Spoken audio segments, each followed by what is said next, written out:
Welcome, everyone, to another episode of the Cover 2 podcast. I'm your co-host, Jared Smith. And I'm Nenad. And guys, we got a great show for you guys today.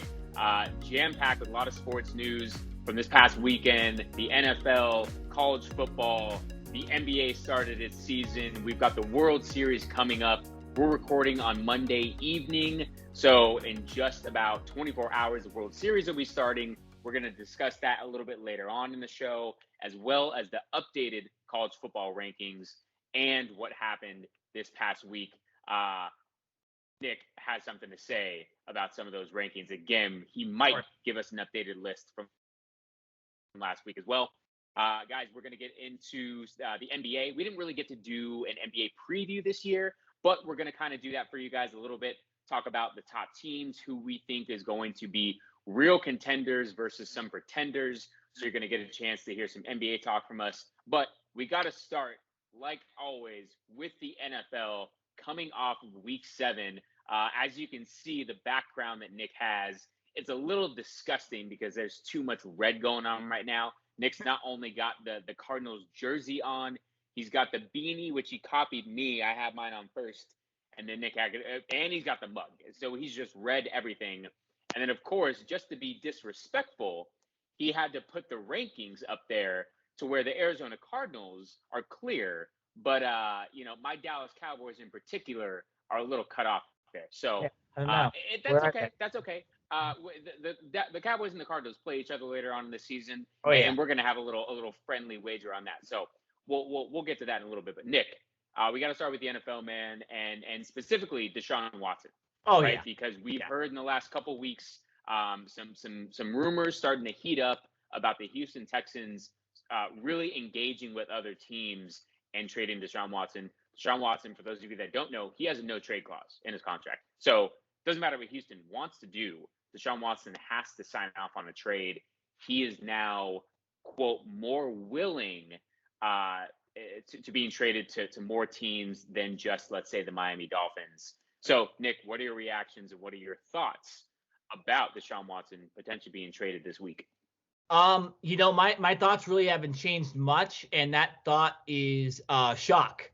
I am absolutely shocked that this is being revisited and that we potentially are going to get a trade within the next 2 weeks and maybe even less than.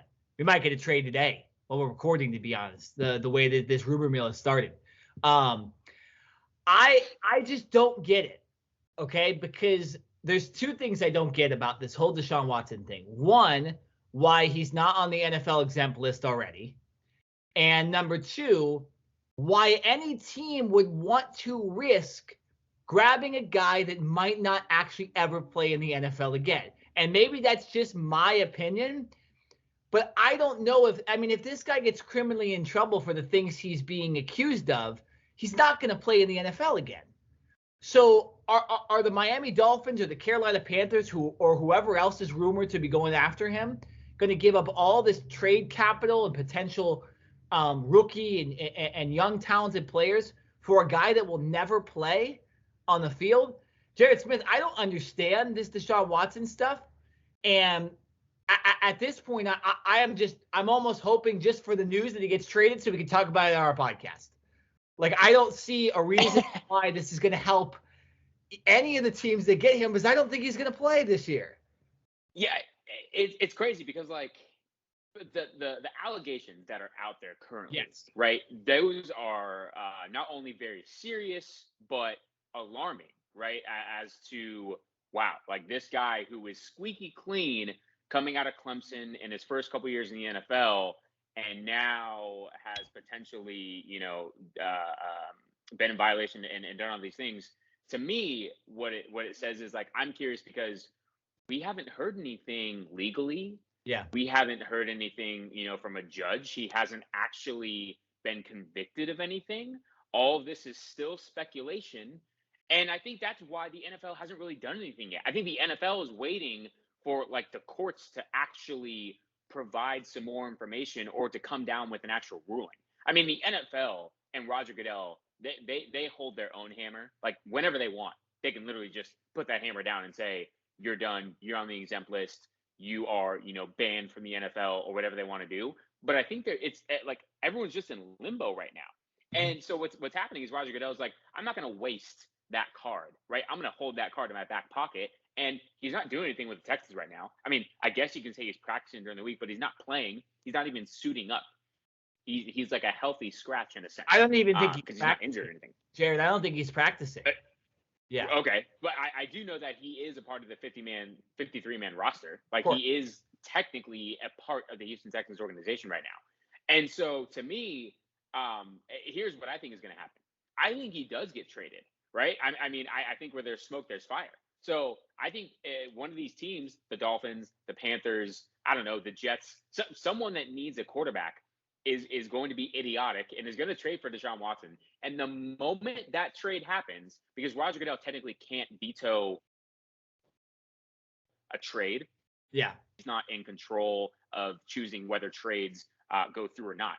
But the moment that Deshaun Watson does get traded, wherever it is, then I think he's going to throw that hammer down. Then I think he's going to be like, okay, you're now on the exempt list, because a team is going to trade for him to more than likely want him to suit up, right? I mean, irregardless of the court's rulings, or if he does get convicted of anything, they're going to want to play him right away. You're not giving up draft capital for a player, no matter what his status is, to have him not suit up, yet be a part of the 53-man roster. So I think Roger Goodell really holds most of the cards here, because the moment Deshaun Watson gets traded, it's going to be like, oh, okay, for half a second, he's going to be on a team. They're going to, they're going to bring him in. They're going to fit him for a helmet. They're going to get him his jersey, his pads, all this stuff. And then he's going to get a phone call from Roger Goodell saying, hey, put that helmet away. Put those shoulder pads away. You're not going anywhere. You're not doing anything until we find out what really happened. My thing is, what is taking so long with these court rulings? Why have we not heard anything? Is it because it's such a high-profile case? I feel like in most instances, how long has this been going on now? Since like March? I don't know. Before Jared, I think it's taken a long time because there's so many of them. And that's the whole part of this. And guys, you know what it is. You know what we're talking about. We can't say it physically on this podcast because we might get taken off of YouTube. But the stuff that he is being accused of, there's 22 I'll say 20 plus, because I don't know if exactly it's 22. There's 20 plus allegations of this stuff, all of the same kind of thing, and in the same kind of place and in the same kind of manner. So where there's smoke, there's fire usually. But I guess there's not, because we're not here. I don't know what to think. And that's why it's so challenging to me to think that on November 2nd, when the NFL trade deadline is, that this guy might be suiting up for a different team. Here's the other thing I don't understand, Jared. The teams that he's being rumored to go to, okay, the Miami Dolphins, they have 1 win. The Carolina Panthers, I think they have 1 win since they were like 3-0, right? Did they start 3-0 or 2-0 this season? They started 3-0. Yeah. So they have 0 wins. That was the first loss. They have 0 wins. And of course, Dallas showed them that they were frauds in that game. And then the other team that's being rumored is the Denver Broncos, who again are frauds. So here's my question to you, Jared Smith. If he gets traded to one of those 3 teams, and by the way, the Carolina Panthers gave up a 2nd, 4th, and 6th for Sam Darnold, who they now don't want. So what are they going to give up for Deshaun Watson? I mean, like, come on. Jared, if he gets traded to one of those 3 teams, does he play this season, or does he just not suit up until next year when he still might not be able to play? Because at that point, we'd have heard, like, I don't even know how to ask this question because I don't know what's going on. Plus. So what's going on? It's smart video calling that's ready. It has to be a long term. Check out that screen. Great for. I don't know, Nick. You trying to cut me off? You got something going on there in the background? It is a stupid ESPN video that played in the background. I apologize for that. Okay, it happens all the time. My question was, Jared Smith, what is going to happen with Deshaun Watson if he gets traded to one of these 3 teams? Do you think he plays this season, or do you think he waits till next season to let the legal stuff get handled? Well, see, I don't think it's his choice. I think if we're up to him, he'd be playing right now. I think once the legal ramifications come about and come to light, then we'll have a better understanding. As of right now, I don't think Deshaun Watson suits up until there is a court ruling in his favor or against him, right? So if you're a team trading for Deshaun Watson, it doesn't matter who you are, I think it's more for the long-term play. You're saying we're betting, and we've done our own due diligence, our own investigation as a team, as an organization, and as a part of the NFL, and we feel comfortable enough that Deshaun Watson is not going to get in trouble for this, or at least not to where he's going to get banned from the NFL for the rest of his life, right? Like maybe he gets a 6-game suspension or something like that for this year, but you're looking towards the future if you're trading for Deshaun Watson, because he's still, like 24, 25 years old. So the dude is literally in his prime right now. So to me, you're right. I don't think he plays immediately. And, he may not play this entire year. It all just depends on how quickly there is a potential court ruling. And if there is one during the season, and like I said, it comes back in his favor, then yes, I think he suits up immediately that week after. If it's not in his favor, obviously he ain't playing in the NFL anymore. So you're taking a risk and you're taking a gamble. I think if you are the Dolphins or something like that, let's just say the Dolphins, for example, I think you not only have to do your own due diligence, your own investigation as a franchise, but I think you have to partner with the NFL and say, okay, hey, like, what have you guys found throughout your investigations from the NFL's perspective? What is it that you guys see? Because we want to make a move here, but you have to be smart. You can't just trade away assets and all that stuff for a guy that's never going to suit up for you. I mean, like, how dumb can you be? So it's an interesting time. I get it, because the trade deadline is in less than 2 weeks. But you're right. I don't see how a team trades for this guy when there is a real legitimate possibility that he will never, ever suit up for an NFL team again. I don't know how you can give up all that draft capital. The second thing is, like, if you're Houston, what can you ask for in return? Right? Like, I think that's the other side of this that we haven't really talked about is, can you ask for multiple first-round picks? Like, yes, from a talent perspective, Deshaun Watson is one of the most talented quarterbacks in the entire NFL right now, hands down, no questions asked. But we can't just look at the talent, right? We obviously have to look at all the other things that come along with it. And so I don't know how Houston is going to get what they really want. I think they're going to have to settle. It's really going to be more about, we don't want Deshaun Watson associated with the Houston Texans anymore. Therefore, we're going to trade him, and we're going to have to live with not getting, as much as we would want, in a sense. That's really the only reason why Houston would let him go, because in a sense, you're doing a fire sale.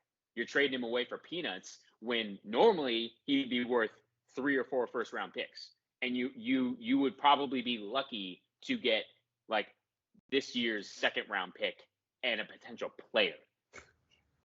Well, I mean, I'm not trading away a lot for him.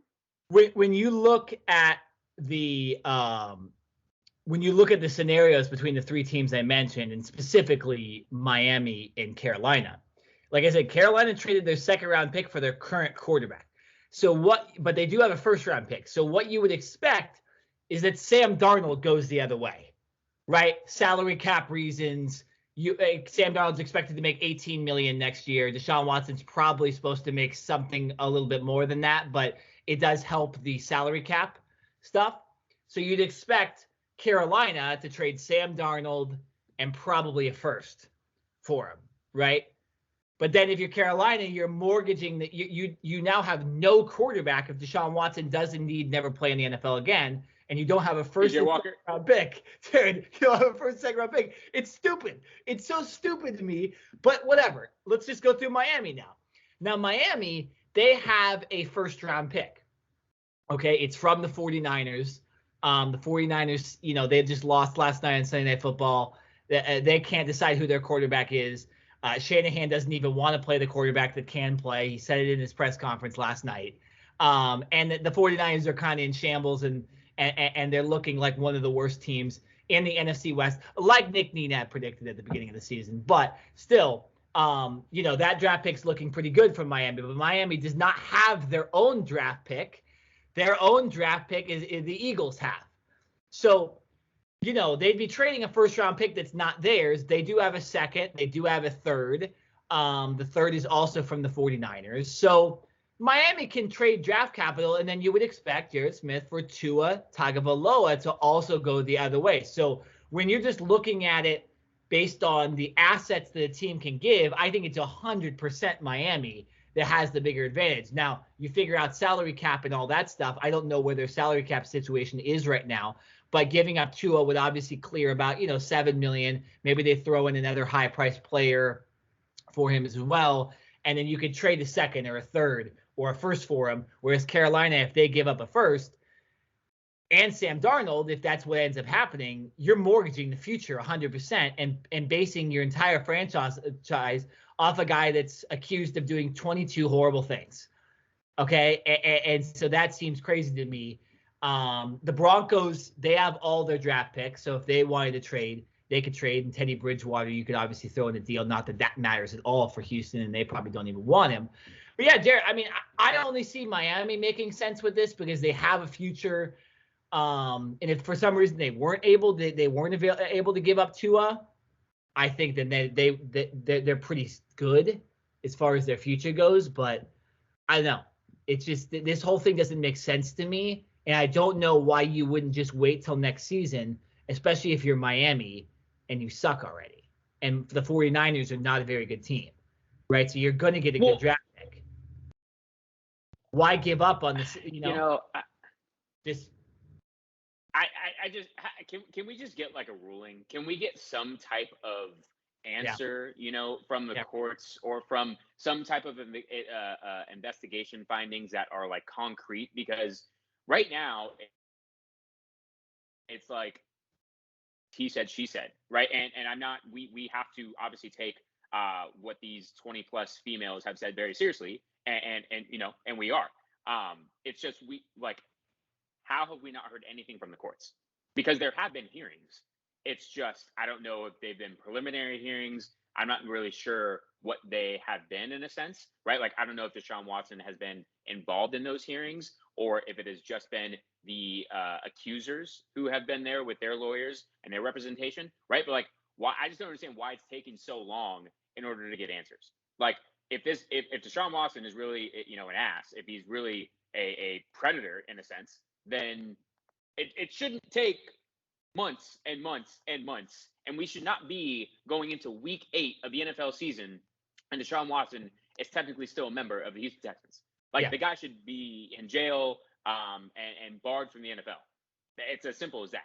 So we need answers. And I think we need answers a lot quicker, not so that Deshaun Watson can get traded, but so that we can really, figure out and understand what happened, right?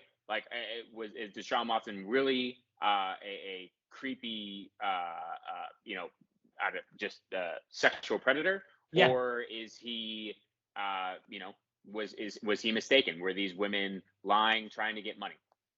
I don't know, but I think we need to know that we need to find that answer sooner rather than later.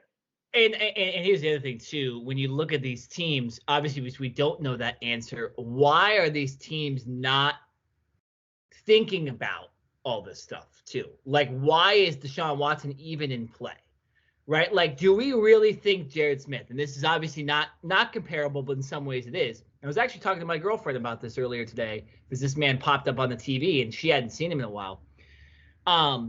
Do we think that anybody would have picked up Michael Vick after we heard about the dogfighting stuff?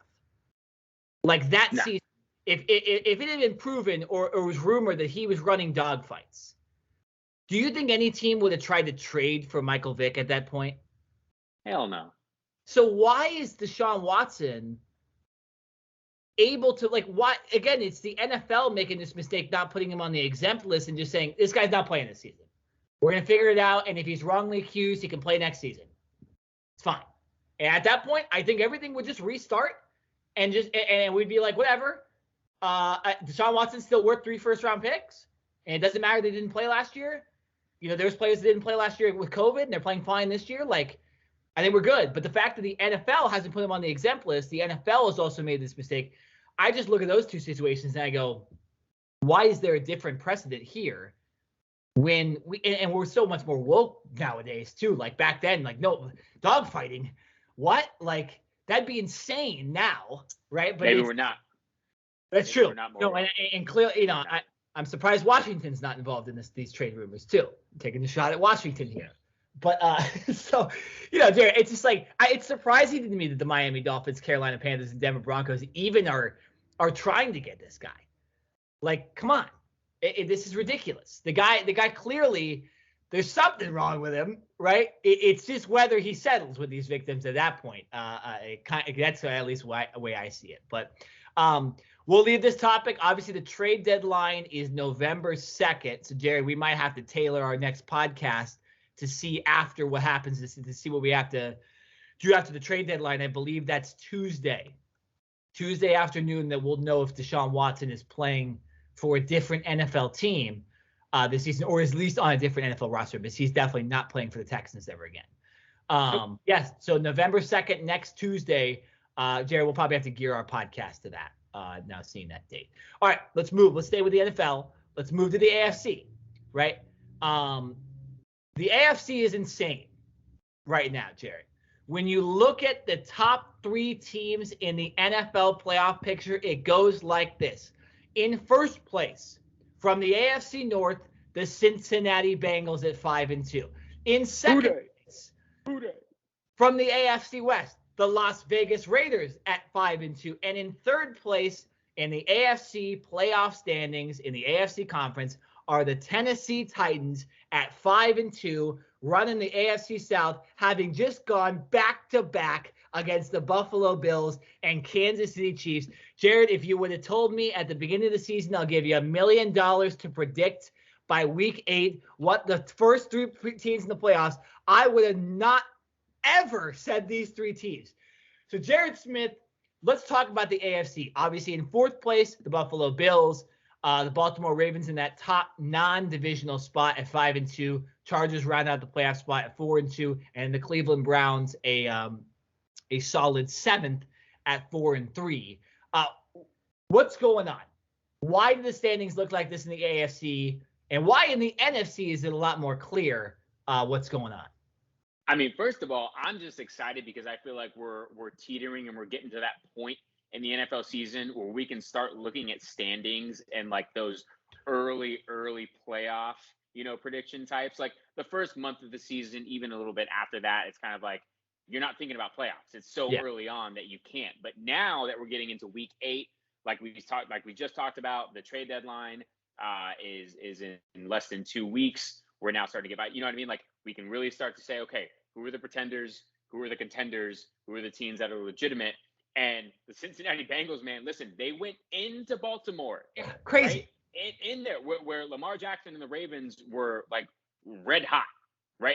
They were coming off a couple of just like blowout wins. So the Bengals came in, and Joe Burrow and Jamar Chase are just on a completely different level right now, right? Like I was giving them crap in the offseason when the Bengals did not pick Penei Sewell, the offensive tackle from Oregon, who ended up going to the Detroit Lions. I thought they needed to get him because obviously Joe Burrow was coming off of that torn ACL last year.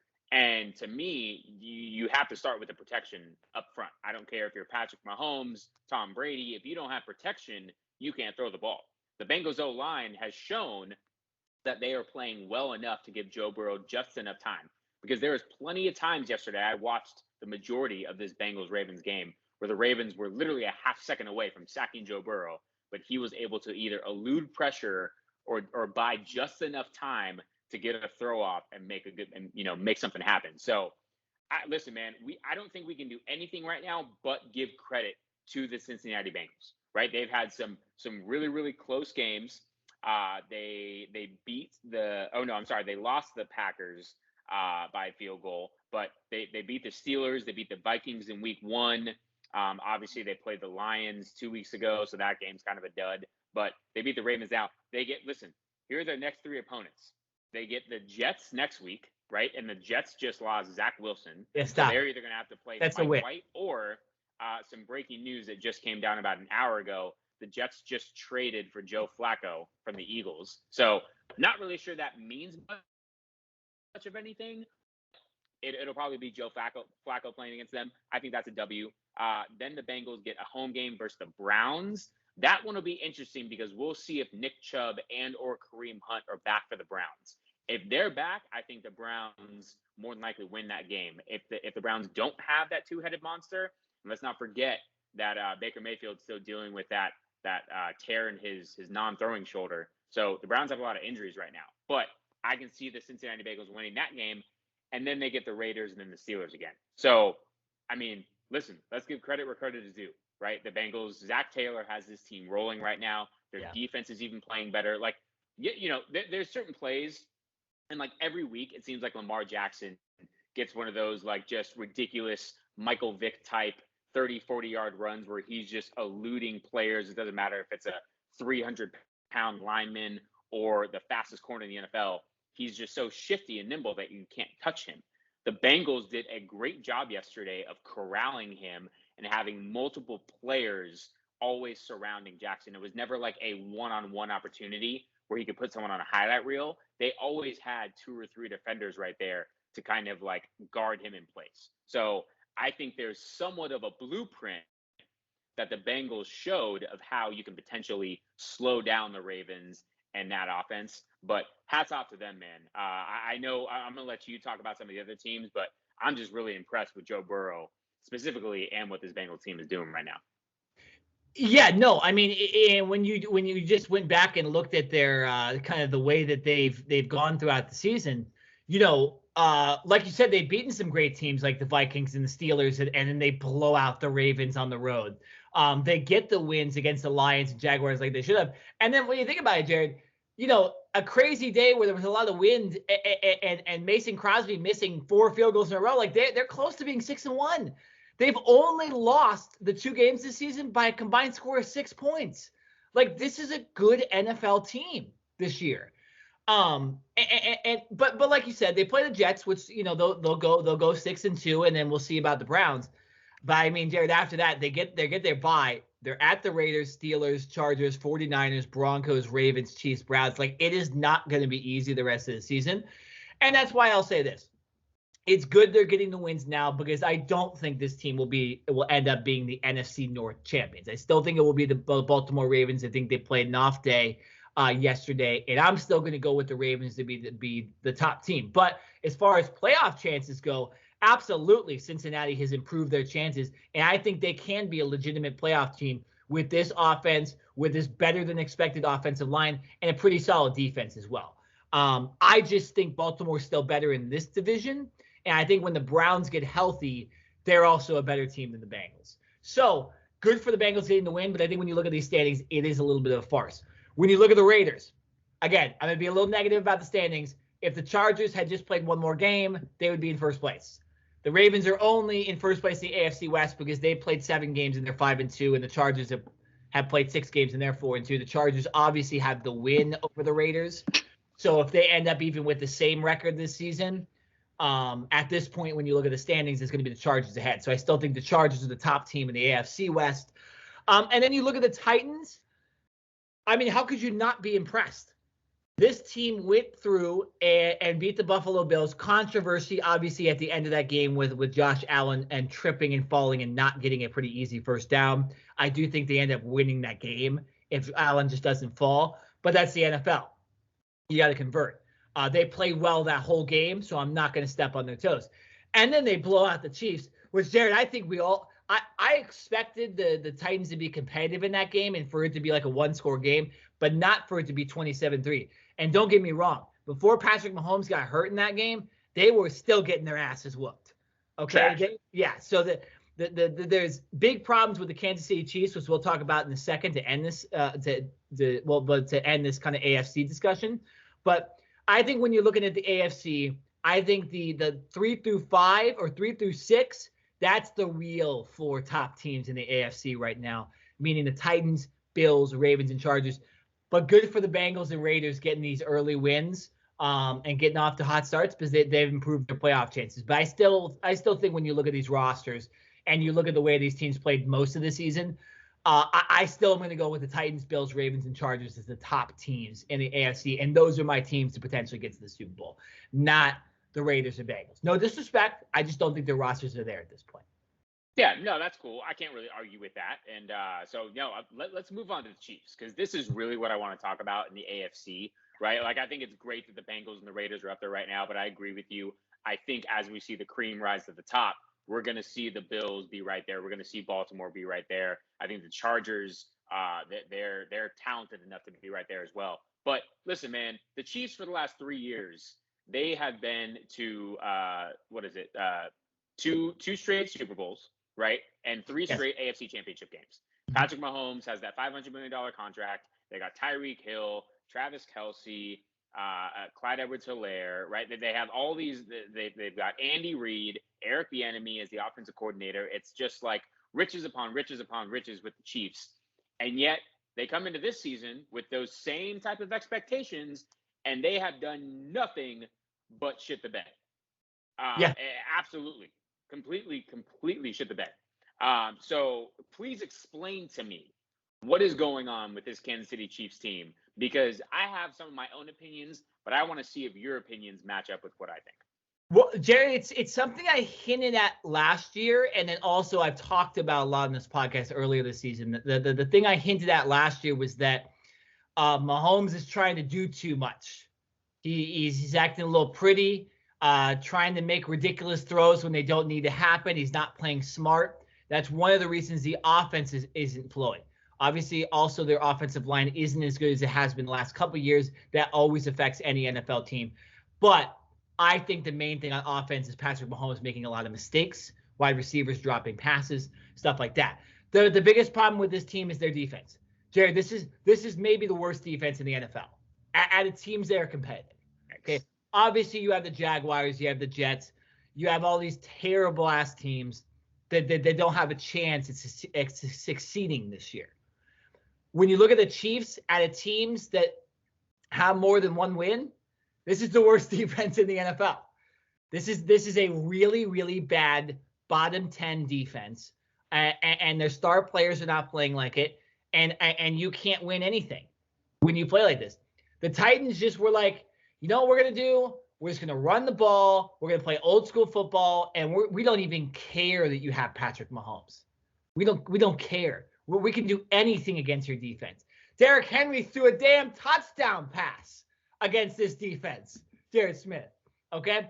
So it's their defense, Jared. It's their defense. And I don't know what you can do to fix it. It reminds me a lot of Seattle last year. You have a very talented offense. You have a talented quarterback, but this defense is atrocious. And when you look at the first 5 minutes of every NFL game, and whether you're watching CBS or NBC or Fox, and you see the rankings for, defensive rankings, defensive line, DBs, it's always in the 30s for the Chiefs. That's never good. You don't want to be 30s in anything in the NFL, and the Chiefs are in the 30s ranks, unfortunately, this year. So I blame their defense, and I blame Patrick Mahomes for overthinking it and not playing safe and not helping his defense out, but he's making the same mistakes. It's a crap storm, Jared. At this point, I cannot see the Chiefs getting anywhere close to the Super Bowl.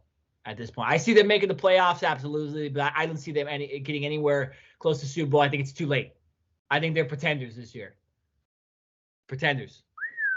Yeah. I appreciate all that. And, I can't disagree with anything that you said right there. But the reason why I think the Chiefs are a bad football team this year, plain and simple, they're soft. Ooh, I like that. That might be the worst things you can ever say about either an NFL team or an NFL player specifically, is that they are soft, right? Like NFL players are tough. They they hit, you wear a shoulder pad and helmets for a reason, right? But this Chiefs team, like offensively, I think they're soft because they don't run the football enough. Like you ask any offensive line, man, I don't care, professionals, offensive linemen at some point need to be moving forward. The Chiefs' run game is almost non-existent, even when Clyde Edwards-Helaire was there before he injured his knee, right? Like the Chiefs just simply do not run the ball enough. And I get it. It's Patrick Mahomes and you have all those weapons out there. And so it's so enticing that you want to throw the ball 40, 50 times because we know how special Patrick Mahomes is and how he throws at different arm angles and just the plays that he's able to make with his God-given athletic ability. I totally understand that. But if you're an offensive lineman, you have to be thinking like, hey, man, like we can't keep going backwards, right? Like for passing plays, for those who don't know, if you're an offensive lineman, you're moving backwards. You are basically defending yourself from the opponent coming at you. If you're running the football, your hands are in the dirt and you are moving forward, pushing someone back, right? You're kind of gaining momentum. And so to me, the Chiefs simply are soft on offense because they don't run the ball. Like, their offensive line does not get to move forward enough. They're moving backwards way too much. And I think in years past, that obviously they haven't had the turnovers that they've had this year, with 17 turnovers already on the season, and the defense being pathetic. So it's kind of like a perfect storm in a sense. And on defense, they're just Swiss cheese. I've said this before. They cannot stop a nosebleed, right? Like Derrick Henry, I'm surprised that Derrick Henry didn't run for 200 yards. He didn't have to in that game because Ryan Tannehill was able to throw the ball around, specifically to A.J. Brown, who had a monster of a game. I think he had like 130 yards or something like that in the touchdown. But Derrick Henry, if they really wanted to, if the Titans wanted to, they probably could have ran the ball 40 or 50 times, and the Chiefs would not have been able to stop them. They are simply soft. Like in practice, if I'm the coach, Andy Reid of the Chiefs, in practice, I'm in full pads every single day. Like, I know that's probably like a violation of the NFL Players Association rights, but I'm literally saying I'm trying to prove a point right now. You guys are soft. They don't hit. They don't want to tackle. It's a weak team. And like I said, it may be the most disrespectful thing that you can say to any franchise when it comes to football, in the sport of football, but I'm saying it right now. The Kansas City Chiefs are soft. They are weak. They cannot beat any team right now, not because they turn the ball over, but because they are simply soft. They don't want to play smash mouth football. They don't know how to run the ball effectively. And on defense, they can't stop anybody. They might not even be able to stop the New York Jets, who have the worst offense in all the NFL right now. Jared, they couldn't stop the Philadelphia Eagles. That's why I knew there was a problem. Philadelphia Eagles are trash this year, and they couldn't stop the Eagles. I mean, you're looking at some of these games, Jared, and it's like they're going to come into these games. Teams have a chance. It's like playing a Big 12 team on defense, right? Like, you're like, well, it was going to go back and forth. The Chiefs will probably find a way to win against the bad teams, but like it's going to be a shootout, and you're not going to understand how Texas Tech got so close to beating Oklahoma, right? But like that's the way it looks. Yeah, I mean, Jared, I can't disagree with you. I mean, I've been calling out one of their players for being soft for the last 5 years, and that's Tyrann Mathieu. Okay, that guy doesn't try to tackle anybody. So I'm sure that when one of your best players doesn't want to tackle people every single time anybody gets near him, it kind of feeds down to everybody else, right? So not to call out Tyrann Mathieu, but also I'm going to call you out, Tyrann Mathieu. You've been soft for 6 years. Okay? I'm not going to call you out, but I am going to call you out. Yeah. No. And to your point with the running backs, obviously they lost Clyde Edwards-Helaire, but there was an issue with this running game before that. And Darrell Williams is just not it really as a running back in the NFL to lead a team. How about this? And I don't even know if this is possible. How about here'd be a shocking trade. Why don't you go out and get James Robinson from the Jacksonville Jaguars? Go get James Robinson, okay? The Jaguars, they obviously drafted Travis Etienne earlier this offseason. They didn't want James Robinson. Maybe they want him now. But go out and get James Robinson. And even if Clyde Edwards-Helaire comes back, you have a two-headed monster at running back. You can keep people off on their toes on defense, not knowing which stud running back's coming in. I'd go after James Robinson. It's a team that's not going to make it to the playoffs this year. Obviously, the Jacksonville Jaguars. Go get him. What are the Jaguars going to do with him? And trade whatever you need to do. I don't know if you can go out and get an offensive tackle in the middle, during a trade deadline. If you can do that, I'd go out and get that, or get better help on the offensive line. But go out and get James Robinson. That's my idea for the Chiefs, and learn how to tackle, like Jared Smith said. Or just don't allow. Soft.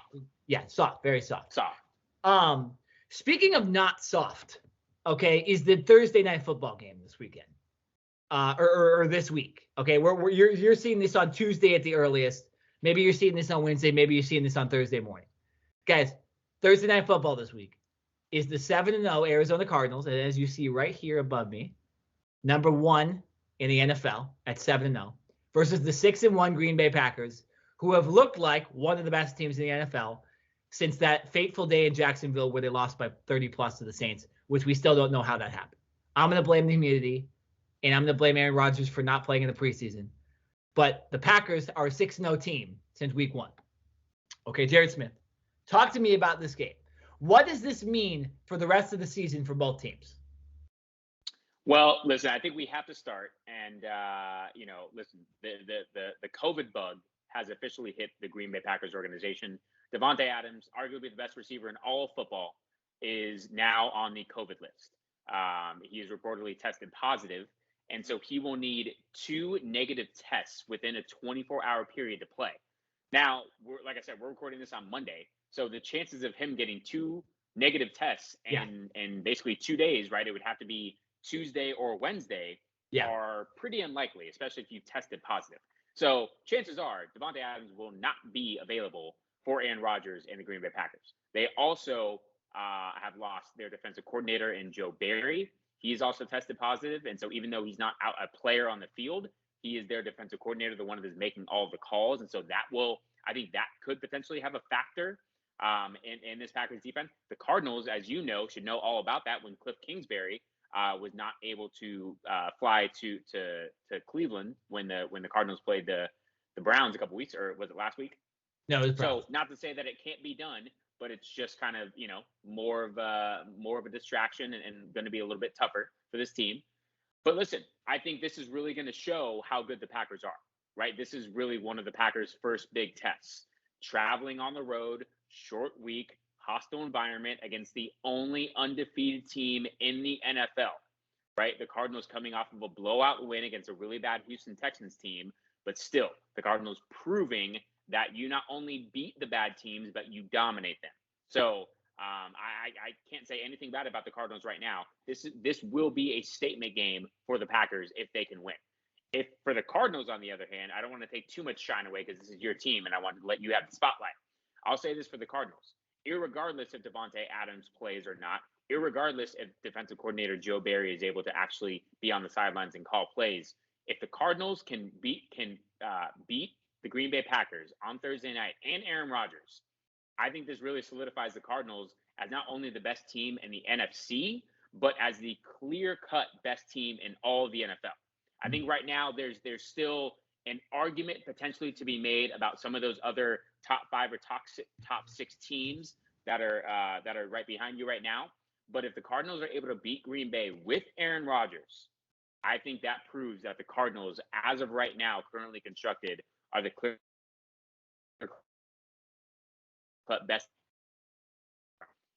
anymore, even though my Dallas Cowboys are on a roll. Yeah, no, Jared, I mean, this is I'm going to disagree with you a little bit. I do think that although the Cardinals beat up the Rams earlier this season, and although they played a great season and they're 7-0, I think this is a must-win for them. Because if you lose to Green Bay, like you said, it creates doubt in maybe the franchise that they are that top team. Maybe it was because they played the Jaguars. They played the Browns without Nick Chubb. They played the Texans, this season. They played whoever else they did and beat them, right? Again, the Cardinals have some impressive wins. They beat up Tennessee, who now just beat Buffalo and Kansas City back-to-back weeks. They beat the Rams, like you said, and they went toe-to-toe with a very good offensive team in the Vikings, and they also really beat up Cleveland when Kareem Hunt was still the running back for that team and was still healthy. So impressive wins, but again, the Packers have looked unstoppable in a lot of ways. And so I think this is a must-win for the Cardinals. I do not think at this point, I'll say this. I still do think Tampa Bay and Buffalo are amazing NFL teams.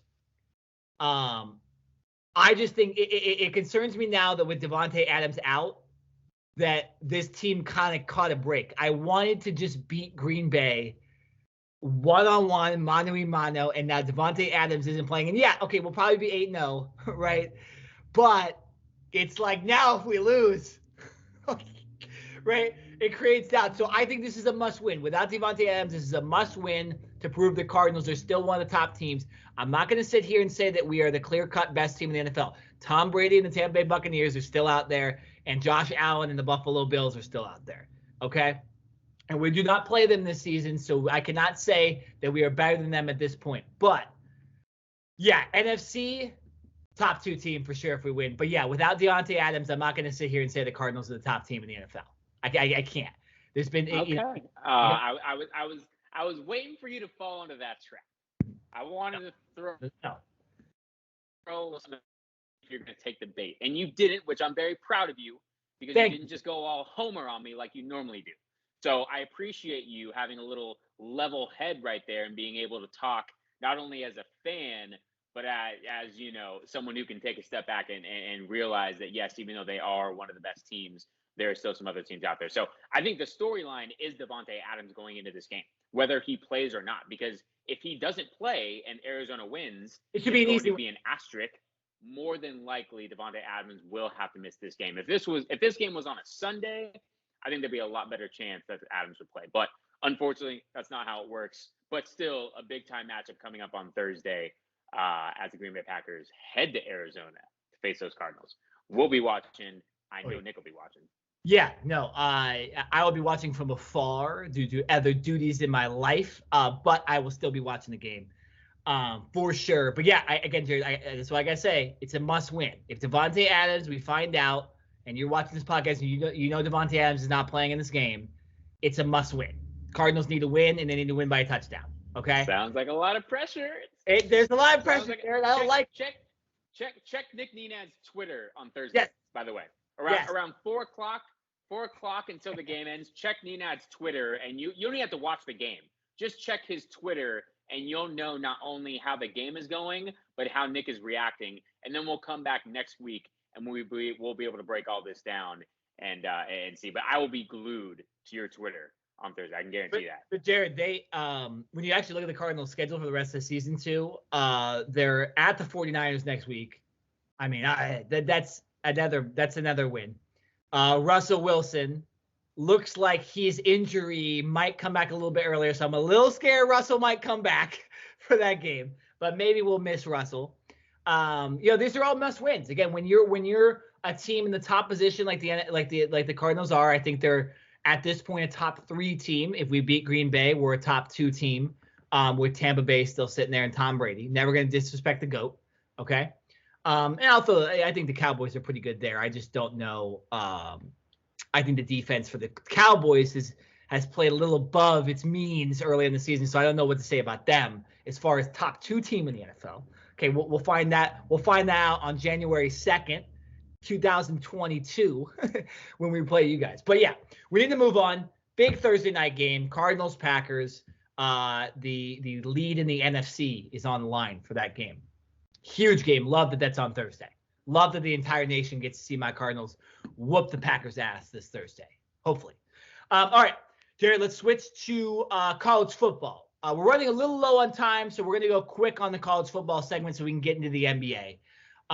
But, Jared, we have a bunch of other upsets again this weekend. The top 5 got mixed up a little bit. The top 10 was mixed up a little bit. But I want to start with the Oklahoma Sooners. Okay, Jared?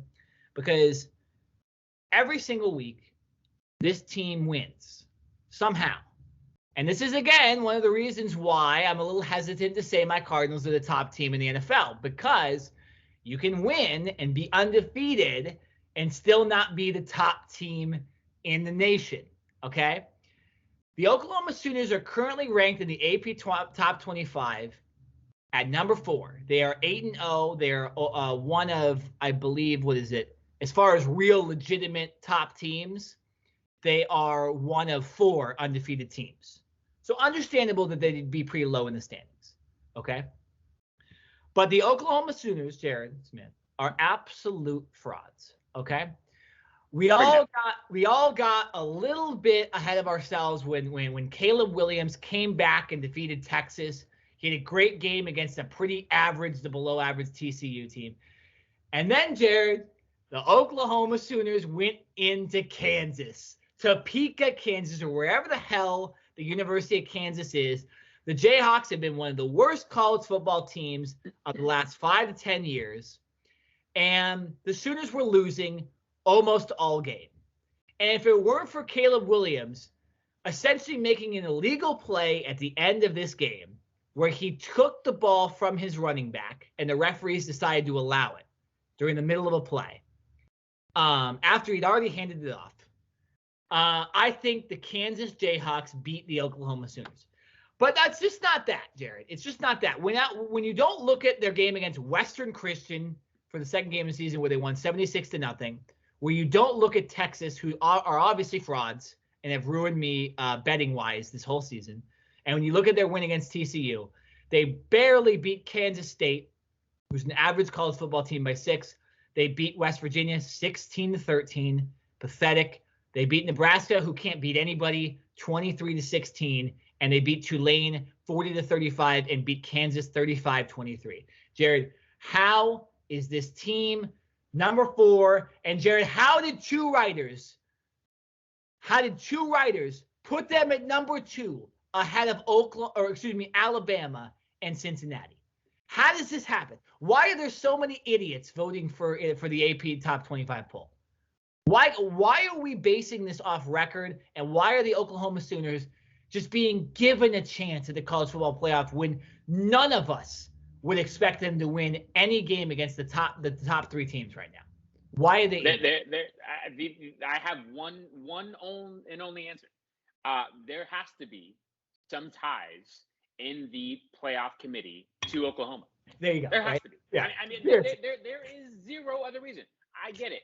If you see their record, they're 8-0, undefeated, 5-0 in their conference. But guess what? In college football, it's more than just about winning. You clearly just stated that you have to dominate and insert your dominance, right? Not only against the crap teams that you put on your schedule just to have some cupcake games, but the actual good teams to prove that you are more than just good, that you are a great team, right? That you are one of the actual contenders.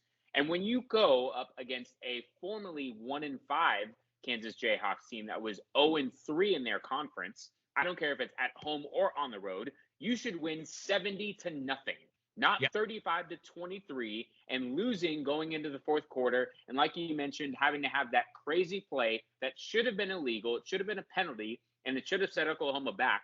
But yet somehow those referees allowed that to happen, gave them momentum, and Oklahoma was able to score and gain a lead from there. So to me, it's as simple as this. They can have an 8-0 record. They can be 5-0 in their conference. There ain't no way in hell they're beating a Georgia team. There ain't no way in hell they're beating Alabama. And I bet Cincinnati probably give them a run for their money too.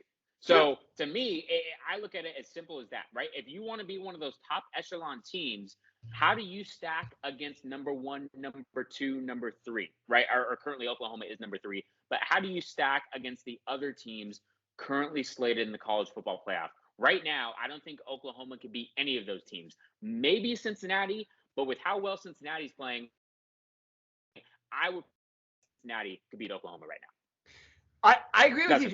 I agree with you. And here's the thing. Cincinnati plays Tulane this weekend. Are they going to win by 5? Probably not. Probably not. They'll probably destroy them. I mean, SMU, Jared, SMU, who's another undefeated team in college football, beat Tulane 55-26 this last weekend. Okay, and Oklahoma beat them by 5 at home.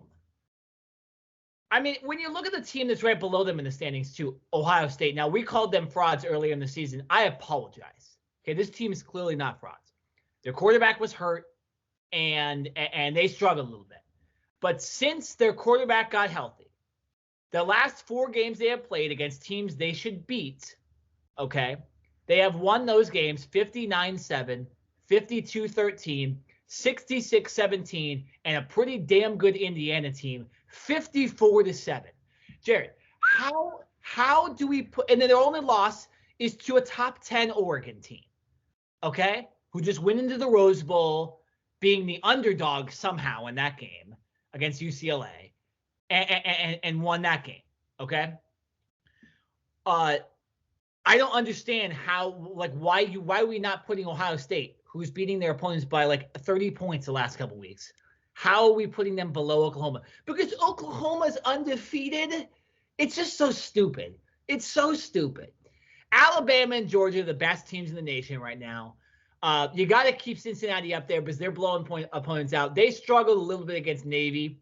Okay, let me give you this. Obviously, that's not good, and Navy does not have a good record this year, but that is a very awkward style of playing that you have to play against, okay? And often teams have struggled against the Armies, the Navies, the Air Forces, these awkward, essentially only run offenses where sometimes there's an over physicality that college football players just aren't used to.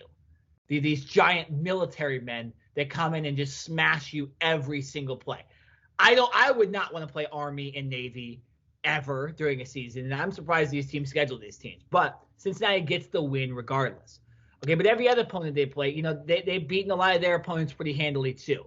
But I think the best two teams are clearly Alabama and Georgia.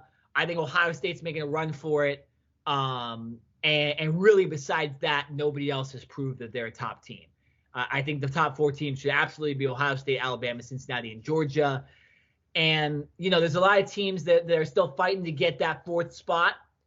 But I think those are the four most legitimate teams. And I think Oklahoma should be behind Michigan. They should be behind Oregon, Michigan State.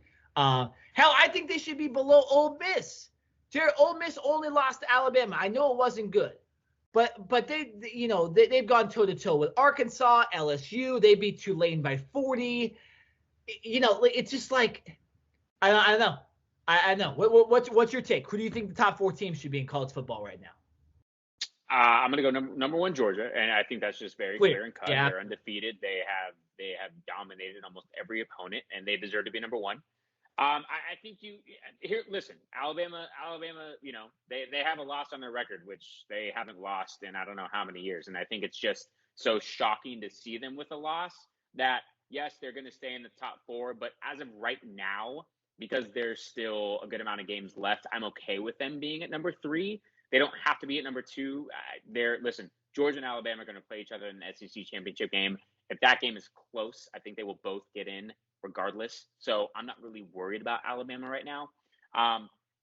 Cincinnati, they had a close game this past week, right? I believe they only won by a touchdown, was it, against Navy? But still, their offense is pretty prolific, and undefeated. They deserve to be where they are, right? They haven't had the close encounters that an Oklahoma team has. So I'm okay with Cincinnati being at number two for right now. Number four, this one's tough because I really don't want to say it because I don't have trust in this team overall, especially in their head coach. But it definitely wouldn't be Oklahoma at number four. Yeah, I would either put Ohio State or Michigan at number four. I think if it was me personally, I would put a one-loss Ohio State above Michigan because I simply don't trust Jim Harbaugh or that Michigan team to win in a big game, right? I don't think Michigan has played a ranked opponent yet. I think this upcoming week is going to be their first ranked opponent. And then obviously to end the year, they have a home date with Ohio State. So we'll really see how good Michigan is. But unfortunately for them, they just haven't played any ranked opponents. But they've done what they're supposed to do. They've gone undefeated, and they've beaten almost every team pretty handily. But I think I would still, like you mentioned, because Ohio State has kind of rebounded, their quarterback is healthy, and they've started to dominate again, I think I'll put a one-loss Ohio State team in that number four slot with Michigan at number five. And then I think you can make a case there with Oregon, Michigan State, and Oklahoma rounding out that 6, 7, 8 spot right there. Well, here's the other thing about these rankings too. When you actually look at it, so obviously Georgia number one, right? Cincinnati number two, Alabama number three, and then obviously the controversial Oklahoma at number four. But when you look at after Oklahoma, like the reason Michigan is behind Ohio State, even though Ohio State has one loss, is because Michigan hasn't played anybody. And the reason Oregon is above Michigan State is because Michigan State hasn't played anybody either. So why do the rankings make sense behind Oklahoma? And why do they judge those teams based on their schedule and the way those outcomes have gone behind Oklahoma? But why is Oklahoma at number four then? Oklahoma, if you're looking at it like this, should probably be behind Iowa and should probably be behind Ole Miss. Right? This is what I don't understand, Jared. Is like I'm telling you, someone in the committee has ties to Oklahoma. Oklahoma is feeding money to the committee and is keeping him in the top 4. I'm telling you. It's ridiculous. It's ridiculous, right Jared. It's ridiculous. But like you mentioned, we got some big games this weekend to move off college football. Let me just get these games up. Some really big games, guys. We have, let's see, Michigan and Michigan State at 9 a.m. Okay. I'm sure that will be Fox. I'm sure that will be Gus Johnson, Joel Klatt on that game. We also have Georgia and Florida. Although Florida is not ranked, we know that's going to be a close game. In Florida's been a pretty solid team all season. We also have Ole Miss and Auburn. Auburn has played almost all of its top opponents tough. Ole Miss at number 10 right now. It's 6-1. That's a big game. And then probably not the biggest game, but one of the biggest games of the day is Penn State and Ohio State. Really, if the quarterback for Penn State, I'm forgetting his name right now, if he is healthy for this game, which I doubt because he hasn't been healthy all season, I think they have a chance. But Ohio State can really prove their dominance. Jared, they are a 19-point favorite in this game. They should be. Yeah. Penn State is coming in with a backup quarterback. Ohio State, the way that they have dominated so far, they should be favored. Ohio State should dominate Penn State, irregardless of the quarterback that Penn State throws out there. Absolutely. That's how good Ohio State is talent-wise on paper. A lot of big games. Also, it would be funny to see Oklahoma State play Kansas. They're favored by 30. And let's see how well Oklahoma State does against the same Kansas team, right? I think if you're betting, looking at these games, an interesting matchup to look at, and this has nothing to do with the college football playoff, Fresno State at San Diego State. Okay, San Diego State is one of the last remaining undefeated teams. They are 7-0. These games are played at Dignity Health Sports Park in Carson. That's where the Chargers played. That's where the LA Galaxy played. So San Diego is playing in Los Angeles. Fresno State, if you remember, they were really close to beating Oregon, and they beat UCLA in UCLA and went over 500 yards. So if you're betting, San Diego State is favored by 1 in that game. I might go with Fresno State. I would bet Ohio State to win. I don't know about that 18-point margin. And Georgia's favored by 14 against Florida. I think that's probably a pretty close game. If you want to bet the Florida plus 14, I think that'd be a fun one to follow as well. And Jared, like you said, Michigan State in Michigan State.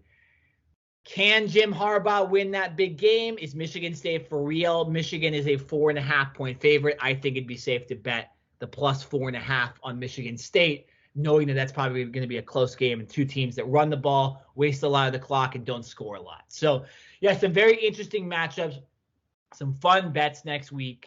Yeah, it's gonna be a fun week. It's gonna be a fun weekend in college football, and I'm very excited. All right, Jared, let's move to the NBA. We have about 20 minutes left to talk about this. Really short NBA preview here, guys. I'll let Jared start.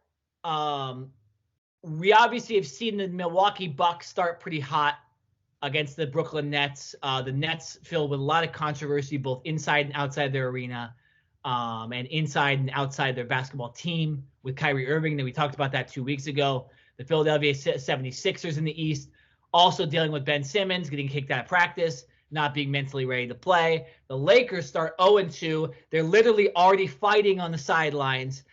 Jared, a crazy start to the year, but how much does a lot of this early stuff change your opinions for who the top teams are in the NBA? Not much at all. Listen, I think when you want to talk about the Lakers specifically, and let's just go there because, listen, we live in Orange County, which is very close to LA. I'm a Lakers fan. You're a Clippers fan. Why not start there? The Lakers have a completely rebuilt team other than LeBron James and Anthony Davis, right? They decided that coming off of last year's first round exit to the most one of the youngest, most up-tempo, fast-paced teams in the league, most exciting. What did the Lakers decide to do? They decided to get older and worse at shooting. So I think we can thank LeBron James, aka the general manager next to Rob Pelinka, for that. But I think the Lakers eventually will be okay once they settle down and really get their rotations down and start to figure out players' roles. So even though, they've had 3 straight home games and they lost their first 2, that is a little alarming because you want to protect home court. But it is still so early that I'm not starting to ring the bell yet. As far as the rest of these teams go, let's just stick here in the West. The West is going to be, it's just going to be a heavyweight battle. It always is every single year. I think there are legit 10 teams that can make it or get into the West playoffs, right? When Klay Thompson does come back, the Warriors are going to be scary. They're going to be very scary. They beat the Lakers on opening night without Klay, and it was a back and forth game, but the Warriors were in it. And let me remind you, Klay Thompson had like one of the worst shooting games of his career. Maybe not of his career, but like in a couple years. Like Steph, I'm sorry. Steph does not have as bad of a shooting night as he did in game one. And the Golden State Warriors still found a way to win that game. So when it comes to the West, it's going to be a battle. I think literally, like I said, I don't know if we can predict who's going to be in what slot, because I can see the Utah Jazz or the Denver Nuggets or even the Phoenix Suns being ranked number one. Right. But I can also see those teams being 4 or 5 or 6, because that is how deep and how loaded the West is. So I think it's going to be a battle every single night for these teams. And if you want to do load management, like the Clippers and Kawhi Leonard are so great at doing, I think that's going to really hurt you this year. And I get it. Kawhi Leonard is hurt right now, and he is actually rehabbing. So there's no load management there. But I think teams are going to have to think very carefully about if and when they decide to do a load management scenario on a player or a specific number of players, because the West is so loaded. And specifically speaking for the Lakers, they have the oldest team by over a year and a half. So the Lakers, if you want to talk about load management and staying healthy and, having the lack of fatigue for an 82-game season, that would be a team, my team, that I am looking at and saying, okay, how are they going to handle load management? Anthony Davis missed 36 games last year. LeBron James, I believe, missed over 20 with that ankle injury. And then he had a scare in last night's game as well. So, it'll be really interesting in the West. I'm going to let you talk about the East. I feel like I've talked a little bit too much. So I'll let you talk about the East. And if you got anything else to say about the West, you can piggyback. I'll say this about the West. I mean, it's for me, I think there's 7 teams that legitimately have a shot at the finals this year. Okay. I know that's crazy to say. That's a lot. The Lakers are favored, right? They're favored to get to the finals. But I think if something happens to one of their star players, at that point, they are not the top team to go to the NBA finals. I think with their 3 guys, they can make it, but because the West and the way Golden State is started without Klay, I think you're looking at a dogfight in just not only the Pacific Division, or not only the West, but in the Pacific Division. I mean, the Lakers right now are looking like the 3rd best team in the West. Yeah, I know it's early, but even when you look at the rosters, Golden State's younger, like you said. The Suns, they seem to be kind of picked up a little bit of where they were last year. Obviously, don't look at the records right now. Golden State's 3-0, Suns are 1-2, Clippers are 0-2, Lakers are 1-2, right? But when you look at a lot of these teams, even in the Pacific Division, it's like, where are they going to end up at the end of the season? I think there's a lot of depth in the West, and I think there's a lot of teams that can play. For the East, I think right now there's only 2 teams that can really make it to the NBA Finals in the East, and it's the same teams that I thought could only make it to the NBA Finals before the playoffs started last year, and when we were doing our NBA preview last year, and that's the Brooklyn Nets and Milwaukee Bucks. When you have Kevin Durant and James Harden, I'm going to give you a chance. And I don't think they'll end up with Kyrie at any point this season. I think they're going to end up trading him away. And I think they have a good enough roster. They just need to figure out their depth and rotation problems early on in the season. Milwaukee looks to be absolutely just a wagon again. Giannis seems to get better every single year. Middleton's picking up where he left off. Even without Drew Holiday the last couple games, they've looked great. And I think if the 76ers can figure out their Ben Simmons problem, maybe they have a chance with Jared Smith. I think when you're looking at the playoffs, I really wish the NBA would just make it a 16-team playoff and not look at conferences. Like, how much more fun would it be if Utah could play like, I don't know, could play an East team or like where we get to these semifinals or these conference finals and it's like Lakers Nets, right? Or Milwaukee and Denver, right? To see who gets to the finals. I just think that right now the West is so loaded with teams like they usually are, that it's not going to be competitive once we get in the playoffs in the Eastern Conference. I know Chicago looks to be up and coming and all that stuff, but I just think the talent-wise, the Nets and Milwaukee Bucks are just too far up there. I know the Miami Heat have a pretty talented roster, but I just don't. I'm not going to bet on Kyle Lowry and Jimmy Butler to take me to a finals.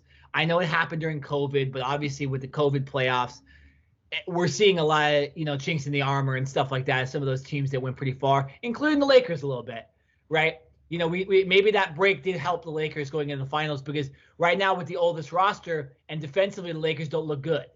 So I know I'm saying a lot here, but Eastern Conference wise, Jared, I only see two teams. Do you see anybody else that can really compete for the NBA championship in the Eastern Conference besides the Brooklyn Nets and Milwaukee Bucks? I can't disagree with you. I think it really is those two teams.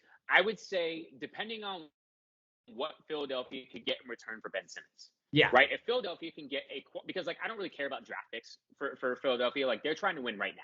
It doesn't matter. I don't want them to get, three first round draft picks in the next upcoming drafts. Like, I don't care about that. They are trying to get a player for now. So whether that's a knockdown 3-point shooter to go along with Seth Curry, someone that can contribute immediately and help out Joel Embiid and the rest of that Philadelphia 76ers team, that would be my only other team that I think could really compete if they're able to get some quality compensation. I'm not saying, equal compensation, because I think when Ben Simmons puts his mind to it, he can be a beast. It's just obviously he's dealing with a lot right now, and I don't think he's just not mentally there. But if they quality compensation, potentially start to come off the bench and give them some good solid minutes, I would really think about putting the Philadelphia 76ers up right there. But as of right now, currently constructed on Monday, October 25th, 2021, I'm saying it's the Brooklyn Nets and the Milwaukee Bucks, and I can't disagree with you. Yeah, I mean, again, no disrespect to the 76ers and Miami Heat, but I just think they're missing like that extra level of competitiveness. Obviously, Joel Embiid's a talented player, but the dude is always on the injury report. The dude is never healthy. Tobias Harris has gotten better every single year he's been in the NBA. But is he a guy I think is going to lead the team to the NBA Finals? Hell no. And you're right. If they can get a CJ McCollum, if they can get a really good player for Ben Simmons, wherever he goes, yeah, then they add that third head to those two other stars on the team, which makes you level up. But I just think right now, I think it's only those two teams. James Harden and Kevin Durant are so damn good with the rest of that roster. And if for some reason Kyrie does come back, right, that team is really in contention of winning the NBA Finals. And Milwaukee didn't really lose much last year. So if you can trade away Ben Simmons, who will not shoot, like you and I have a better 3-point shooting percentage than Ben Simmons does in the NBA. Literally. If the 76ers can get CJ McCollum, who can create his own shot, he's a legit bucket. He can average 25 to 30 when he really wants to. I am making that trade all day long, right? Like, I don't even care who else you throw in. You might have to throw in someone else to balance out the money or to make it a little more equal when it comes to the salary for purposes. But if I can get CJ McCollum to pair with Joel Embiid all day long, 100%, then I would be a little more confident with putting the Sixers in that championship contention when it comes to the East. That would make me a little more confident with Philadelphia. You get a CJ McCollum type. Yeah, no. Speaking of shooting, Jared, let's go back to the West, okay? Because when you look at the top teams in the West, okay, you have Golden State, obviously the creators of this shooting movement in the NBA, right? Steph Curry is a walking bucket, and even Jordan Poole, the guy they've kind of just had on the bench the last couple of years, he's starting to look like a splash brother now, right? And there's a lot of other guys that can make threes on that team. Utah, obviously they're led by Donovan Mitchell. He's always been able to make buckets. Denver's a little different of a team, but once I think they get Jamal Murray back, I think you have a lot of shooting there, and they have a lot of shooting on their roster. Luka can make anything from anywhere with Dallas. When you look at Portland, obviously you got the Splash Brothers 2.0 and CJ McCollum and Damian Lillard for now. And even the Clippers, they can make threes. What I don't see, Jerry, with the Lakers, who I haven't mentioned yet, who might be the top team, is 3-point shooting. How do the Lakers win an NBA championship or even get to the finals without a clear three-point shooter? Please explain that to me, Jared, because they have not looked good to start the season, and the three-point shooting has been a problem even going back to when they won the finals. I don't have an answer. And it's sad, and it makes me upset and pissed off because like I said, I mean, I don't understand what their thought process was going into this offseason. Yeah. It's like, okay, we already have a somewhat older team with LeBron James, with, Anthony Davis, who's still obviously in his prime. But it's like, it's not like the Lakers had a spring chicken team. They weren't the Phoenix Suns, right? They weren't the Philadelphia 76ers. I forgot to mention the Suns. I forgot the Suns, obviously a big three-point team too. I forgot to mention the Suns when I was talking about, but the Suns, young, led by guys that can really make some shots here and there. Right. But the Lakers, they're banking on their best three-point shooter being Carmelo Anthony. And, props to Carmelo, who last night just, went into top 10 all-time in scoring, right? So now the Lakers can say that they have two top 10 all-time scoring players on their current team with LeBron James and Carmelo Anthony. Congratulations. That's amazing. What is that actually doing to help this Lakers team this year? Because to me, if I'm going into a season thinking that Carmelo Anthony is going to somehow be the Carmelo Anthony of, 2012 and just put up 20 points a night or, average 20 points a night, I don't see that currently happening. I'm right now, we've only had a very small sample with 3 games, but I'm looking at the shooting percentages. Now, LeBron James, he shot the ball a lot better so far. I think he's worked on his jump shot and his outside game a lot more. We all know that when he wants to, he can get to the bucket. There's probably not anybody in the NBA that can stop LeBron James in that train when he wants to go downhill and get himself a layup. But I think he's really focused his offseason on shooting, and it has shown. He's shooting currently 48.3% from 3, which is a very solid average, and he's shooting a field goal percentage of 46.7. Problem is, and the main area that I want to focus with this Lakers team, almost even more so than 3-point percentage, is free throw percentage. How many times in late game situations have we seen, it was always hack-a-shack, right? And then we saw hack-a-Dwight. And look, the free throw percentage of this Lakers team, it's disgusting. I don't even want to say it, but as a co-host of this podcast and even as a Lakers fan, I feel that I have to put my bias aside and say this for the better good of everyone who is watching this show right now. I'm going to start with LeBron James. 66.7% free throw percentage. That's 2 out of 3. Anthony Davis, 68%. Really? Russell Westbrook, 41.7%. Oh, come on, Russ. Come on, Russ. 2 out of 5, Jay. There's 3 other guys. Kent Bazemore, 66.7. Dwight Howard, 60. We all know he sucks as well. He sucks. Carmelo Anthony is at an 83%, which is clear and by far the highest on this Lakers team. Malik Monk is at 100%, but he's probably only shot 1 free throw. So really, when you're looking at the star players and the guys that you're going to, really be counting on down the stretch, which is LeBron James, Anthony Davis, Russell Westbrook, Rajon Rondo, and Carmelo Anthony. Carmelo Anthony is the only guy that is, in the 80s. Everyone else is in the 60s. So if you're getting in a late game situation with the Lakers and you are, up or down by a couple points and it's a close 1-possession game, why not just foul? If Rajon Rondo is in the game or Dwight Howard's in the game, I'm fouling them all day long. Sure. I might even foul LeBron James or Anthony Davis because I don't trust. I don't trust that they're going to be able to knock down big shots. We've seen LeBron James do it, but on a consistent basis. Like LeBron James, who arguably is the best player in the league. Like we have people that think he's better than Michael Jordan. There are literally debates out there where people think that LeBron James is the best basketball player in the history of the NBA. And he shoots a career below 70-something free throw percentage. He's going to make my words all twisted. You guys know what I'm saying. It's pathetic. This Lakers roster as constructed has the star power on paper. But I don't know if that star power is going to transition into buckets and into enough stops to get W's in the win column, which is the most important. Yeah, and I don't know if their roster is constructed, even with 3 stars, to play in this year's NBA, where there's a lot of shooting. And if these guys were younger and it was more just like a physical 20, there's a bunch of 28-year-old guys running this team, and they just played a physical brand of basketball and they pounded the paint and they made the occasional three, that'd be different. Kind of like the old grindhouse Memphis Grizzlies, right? With the Marcus Sauls, the Zach Randolphs. They were a little bit old, but they played a physical brand of basketball that was tough to stop, right? And you had Tony Allen, all these guys. I just, with the Lakers, I don't know if it's I don't know if this style of basketball, when they get into the playoffs, can do it this year. Now, Jared, let's get into it, okay? Because we got to end this podcast. Why don't we do this? Give me your Eastern Conference and Western Conference finals, and then give me your finals. Okay, let's go. Let's stand up. There's a lot of good teams here. I think we've already established what we think the East will be. So why don't you do those first, and then get into the West after. I'll give you first crack here.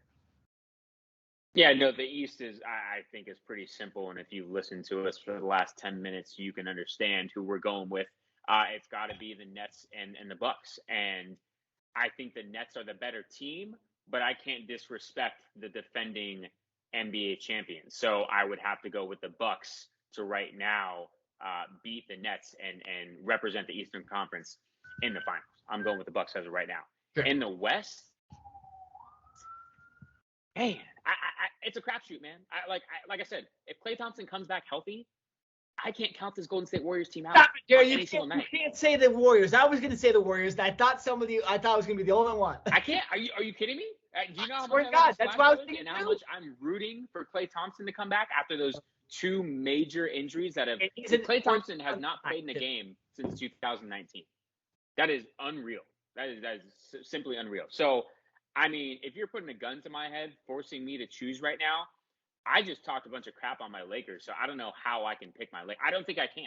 As much as I want to, I don't think I can pick my Lakers right now to make it out. So, in the Western Conference Finals, man, this is crazy. Woo, I think I'm going to have to go. Damn. All right, I'm going Warriors Nuggets. Okay. I mean, I can make a case. I can make a case for the Phoenix Suns to get back there. They just did it last year. They came back with a lot of the same roster. DeAndre Ayton is the one questionable piece because he didn't get that max contract. So I'm not sure where his head is. Right? Is he going to be all in for this team? Is he going to say, "Screw you guys! You didn't give me my max contract. I'm playing for myself and I'm getting the hell out of here." I'm not so sure. But I think the Phoenix Suns are right there. The Portland Trailblazers, I think they are going to contend, but unfortunately, they have had the same roster for the last 5 years, and they've never been able to get over that hump. So I think that's one team that I would count out. Dallas with Luka, I think Luka could be the MVP of the entire league this year. The Utah Jazz, they are just loaded with Gobert and Mitchell, right? And obviously they've got Jordan Clarkson, the sixth man, coming off the bench from last year. That team is loaded as well. But right now, I think Golden State and Denver, just from how those two teams have played, I guess, in the 3 games so far this season. Yeah, this is a tough one for me. Just like you said. Eastern Conference, if obviously all the top guys stay healthy, and all of this, by the way, guys, is going to be based on health. And I'll explain it, too. I'll explain who I think is going to make it and who I think what will happen if certain teams stay healthy. In the East, it's Nets, Milwaukee. And I don't really see a reason why Milwaukee wouldn't get to the finals again, realistically. If Kyrie comes back, I think the Nets go to the finals. If Kyrie does not come back, I think it's Milwaukee. And I think those are the two teams. So I'll just give away my whole Eastern Conference take it. And, Jared, after I talk, I'll give you your take, too, on who you think is going to be in the finals for the East. For the West, I'm going to go with Golden State, too. I think if Klay Thompson comes back and is even sort of the Klay Thompson of old, that's an NBA. That's a Western Conference Finals team. I don't see them losing to the Utahs, to Denver. I can see them beating the Lakers because of just what they've shown the last couple of years, and them just being a team that I think just doesn't match up well with the Lakers, meaning the Lakers don't match up well with them. Excuse the way I said that. So I'm going to go with Golden State. I think they're an easy one to put in there. Okay. Now, if everybody is healthy, okay, there's 2 teams I'm looking at here. One, Actually, 3 teams. One's Lakers. Okay, one is the Lakers. If they stay healthy and their 3 guys are there, they absolutely have a chance to get to the Western Conference Finals, and they probably will. Okay, so they're my pick. It's going to be Warriors Lakers. That's my pick. Even though I talk crap all over them, I think that they'll still find a way to get to the Western Conference Finals. Okay, but my 2 teams, if they stay healthy and they get certain star players back, and those guys play to their ability, I think they make the Western Conference Finals. That is the Denver Nuggets with Jamal Murray. I think the Denver Nuggets Jamal Murray are my second team to get in. And I think they'd be over the Lakers. So I got the same teams as you, Warriors, Nuggets.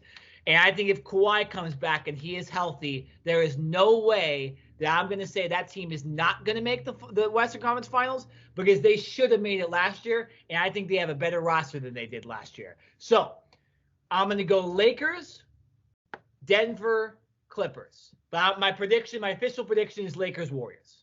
That's who I think makes – and wow, that would be a fun series. That'd be a fun series.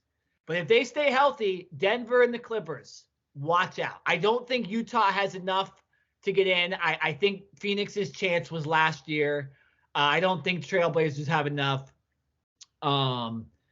Yeah. So I kind of said 4 teams there, but and I think it's the Warriors that make the finals out of the West, no matter what, which is insane because they went to the finals for 4 years straight, and they're going to be going back. So yeah, I got Warriors Bucks. And I'm going to go with the Bucks. I think the Bucks repeat no matter what this year. I think the Milwaukee Bucks will repeat as the NBA champions no matter what happens this year. Giannis is the current best player in the NBA, and I don't think there's any way, if they're healthy, they don't win again. Jared, who do you have in the finals, and give me your winner? Listen, this is going to be a boring podcast because we're supposed to be debating right now, but we got the 2 same damn teams. And so I'm going Warriors and Bucks as well. And like I said, I didn't want to disrespect the Bucks because they are the defending NBA champions and they deserve all the credit in the world. And Giannis, every single year, seems to come back bigger and stronger and better, right? He's never satisfied at all. He seems to always be working on something. This year, it seems to be his outside jump shot because that seemed to have gotten better, excuse me. But I just can't help but think about this Golden State Warriors team with the Splash Brothers, with Draymond Green as well. Yeah. And here's something else that I'm going to throw in. And it might be a little curveball because I don't know if you really thought about this. You've mentioned a couple times if every team stays healthy. Yeah. Well, guess what?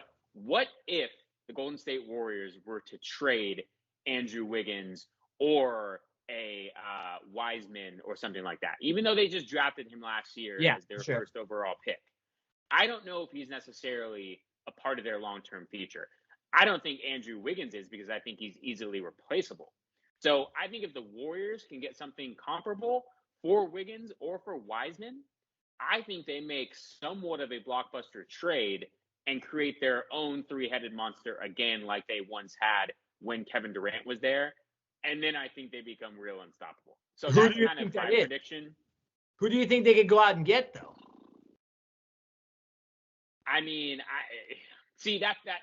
That's where my argument gets a little weak because I don't necessarily know. From a couple of rumors that I have heard is that Andrew Wiggins and Wiseman are, on somewhat of the trade block. And it's still early on in the year, and Wiseman is currently injured. He's not playing, and so I think they want him to get healthy first and potentially see that he can come back and be the talent that he is. But I think as we get closer to the trade deadline, the Warriors, I think, are going to be buyers. I think we're going to get Clay back sometime around Christmas. And I think as long as the Warriors are still contending around that time, they're going to be major buyers looking to make a splash to, like I said, get a 3-headed monster. So, use your imagination and pick some. So I can't give you someone right now.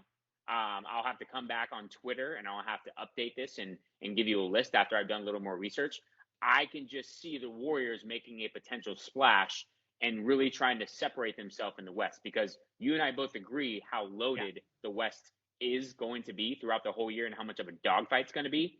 If the Warriors can get someone to create their own 3-headed monster like they once had, I think they pull the trigger, no doubt. And then, so who do you have winning the finals? Do you have or who? So Warriors against the Warriors and the Bucks. Okay, so you got Warriors beating the Bucks. I guess Bucks beating the Warriors. I'm okay with that. If Clay comes back completely healthy and the Splash Brothers are back to their old ways, I'm sorry. I get Giannis is great. I get that the Bucks are a very good defensive team. Drew Holiday is one of the best defensive point guards in the league. But listen, man, those Splash Brothers, they can make it rain from half court. Yeah. It's too much. It's too much. Jared, I mean, realistically, when you look at the roster at this point, if they were able to trade for somebody, the roster's better than it was when they won the 70 games. Like with those two guys healthy, and obviously Clay won't be fully healthy, but all he does is shoot anyways. Like, how healthy does this guy need to be, right? I think this team is younger. It's probably hungrier than they were back then. And I still have the Bucks winning. I think the Bucks are just the team right now in the NBA that's just going to dominate the league. I can see the Warriors doing it next year, but I got the Warriors making it. I just think Milwaukee will do enough to win. I don't think there's anybody on the Warriors that can stop Giannis. I'll give you one potential trade scenario that I could see the Golden State Warriors doing. And this is just off the top of my head, so don't scold me and think, oh, wow, this guy he can't be a third star on a team or whatever. This guy made the All-Star team last year. Sabonis out of the Indiana. Oh, my goodness, if they got that guy.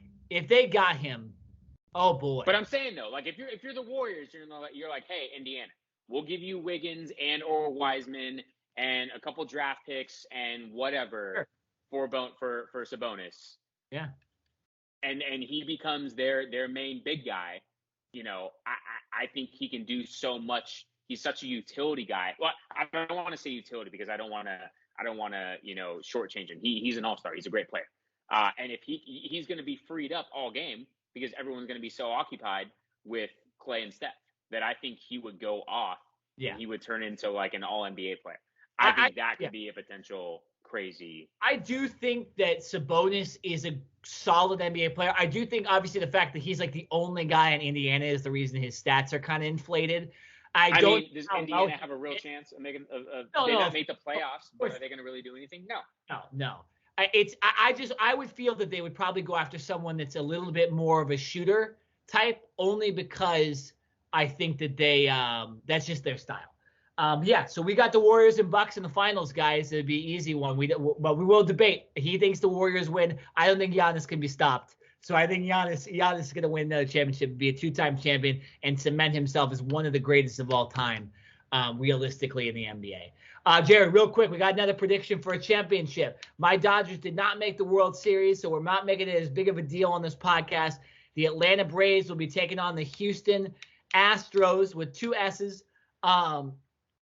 3 S's technically, in the World Series. Houston with home field advantage. Who you got? Who's winning the World Series this year in the MLB? I'm so conflicted with this, and I'm going to lean towards you because you are the baseball fanatic. You're the guy with so much more knowledge than I am when it comes to baseball. I'm a fan, but I do not know the game like you do. I'm simply going to say two things, one about each team. I don't want to see the Astros win because they're cheaters, number one. Number two, because they are in the Angels division, and the Angels are my home team. Sure. And so I just simply don't want to see them win because I that taste of them cheating is not out of my mouth, and I don't know if it will ever get out of my mouth until everyone from that team is completely gone. And they have maybe in 15 years when they have new management and a completely new roster with no. Maybe then I will get over it. But for right now, there's still too many players on that team that are from those cheating years. And I just simply don't think that they shouldn't be allowed to hear, even though they didn't cheat all this year. Still, bad taste in my mouth. But how can you pick a Braves team that as a city, I'm not even just talking about the Atlanta Braves, I'm talking about the Atlanta Falcons. I'm going all across right now. The Atlanta Hawks, they have not won a championship, I believe, in any 4 major sports since the 1999 that the Braves made it to the World Series last. Yeah, so right. Atlanta, when it comes to Atlanta sports, they are cursed, right? They're cursed from Tom Brady when they were up 28-3 in the Super Bowl, and they just haven't really won anything since. So it's like they tease you, and they have good teams, and they make the playoffs. They just never get there. So I'm really conflicted because I don't know, and this is where I'm going to defer to you with your wisdom and your expertise, because I don't know who to pick. Do I pick the cheaters, or do I pick the team that is cursed? And even though they may get to the World Series, they just haven't won jack as a city in over 20 plus years. I'll say, obviously, I do not want the Houston Astros to win. And I will be cheering for the Atlanta Braves, even though they beat my injured Dodgers. Okay, I do not want Houston to win. When you look at it on paper, Houston is a wagon. Okay, whether they're cheating or not, they're a great MLB team. Have they lost some pitching? Yes. And even have they lost some pitching from the years they went to the World Series a couple years ago and cheated? Yes. They've lost the Justin Verlanders. They've lost the Garrett Coles. And now they've lost Lance McCullers. So I think when you look at the pitching matchups, I think Atlanta wins that one. When you look at hitting, besides clutch hitting, Houston has the better hitters, okay? I'm going to look at it this way, okay? I do not think there is, like, Jared, how did the Houston Astros win the World Series this year? After all that's gone on, it just feels like they're not meant to win the World Series. I got Atlanta in 7, winning the World Series. I think so you think it's going full? Oh, 100%. There's no way Houston's losing in 6, okay? I don't think they lose at home earlier than Game 7. And I think it's very similar to the Washington Nationals, right? You look at the Astros, they have the better roster, all that stuff. And I just think Atlanta, after they lost Ronald Acuna, after they had to give away Marcell Ozuna because Marcell Ozuna decided to be a domestic violence type of guy, they took the year and they lost pitchers as well, too. They look at the year and they go, screw it. We're just going to play our asses off. And we're going to try to win every single game. They were able to beat a really, really good Milwaukee team, maybe a little bit of an overrated Milwaukee team, but they were able to beat them in 4. They go and beat LA and essentially won most of those games pretty handily against the Dodgers. I know the Dodgers were down and out injury-wise, but that was really impressive what they did to LA. I think they had the momentum. I think they'll win Game 1. They'll steal 1 in Houston. I think they'll be able to win 2 in Atlanta at home, and then I think all you need is 1 in Houston at the end, and I think they'll be able to do it in Game 7. So I see it going.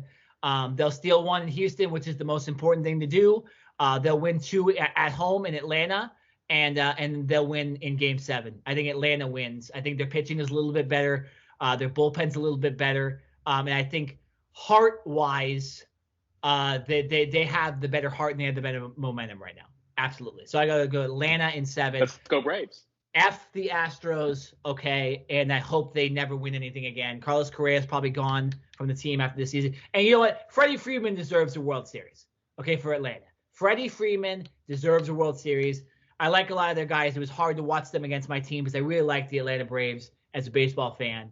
But yeah, I think what they did to the Dodgers was very, very impressive, and I think they'll end up winning in 7. Braves in 7. Let's go Braves. All right, that's the end of our podcast. We got to get off and watch some Monday Night Football right now.